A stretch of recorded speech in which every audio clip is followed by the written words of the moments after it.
जोरदार steno 40 word पर minute. Dictation start होगा 3 सेकंड में। Dictation start. सभापति महोदय, राष्ट्रपति जी के अभिभाषण पर जो धन्यवाद का प्रस्ताव सदन के सामने प्रस्तुत है, इसका समर्थन करने के लिए मैं खड़ा हूँ। राष्ट्रपति जी का जो अभिभाषण है उसमें देश के लिए नई दिशा का निर्देश देने की कोशिश की गई है। राष्ट्रपति का अभिभाषण देश को नई दिशा देने की दिशा में बहुत ही उचित कदम है। पहला है समाज का अत्यंत गरीब वर्ग, जिसे हरिजन और आदिवासी कहते हैं, उसकी आर्थिक दशा सुधारने के लिए पूरी कोशिश की गई है। दूसरा है महंगाई रोकने के लिए ठोस कदम का उठाना। और तीसरा है जनता पार्टी की पैदा की गई स्थितियों को पूर्ण रूप से समाप्त कर शांति स्थापित करना। चौथा है आर्थिक स्थिति को मजबूत करना। पांचवा है किसानों की हालत सुधारने के लिए योजना बनाना। छठा है नेहरू जी की विदेश नीति का अनुसरण। इस 6 भागों में राष्ट्रपति के अभिभाषण को बांट देंगे तो देखेंगे कि इससे अच्छा दिशा निर्देश और दिया ही नहीं जा सकता था। पैराग्राफ। मैं पहली बात की ओर आपका ध्यान आकर्षित करना चाहता हूँ। आज समाज का गरीब वर्ग, जिसे हरिजन और आदिवासी कहते हैं, उसकी आर्थिक स्थिति काफी गिरी हुई है।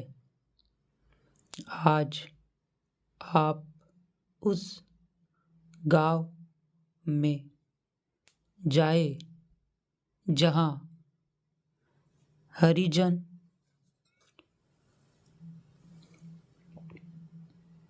और आदिवासी रहते हैं, तो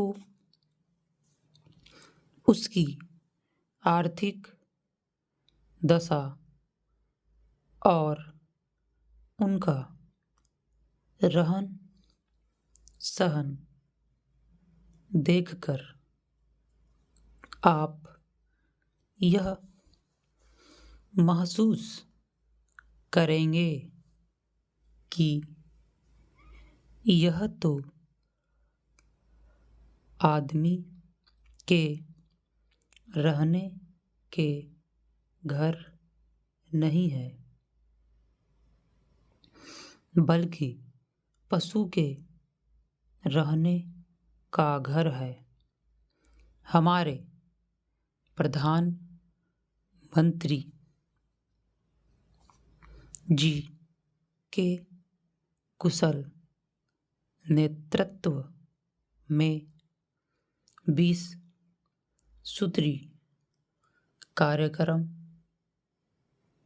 जो चला, उसके अंदर हम यह दावा तो नहीं करते कि हमारी सारी की सारी समस्याएं हल हो गई, लेकिन उससे हमारे हरिजन और आदिवासी लोगों के अंदर यह भावना पैदा हुई कि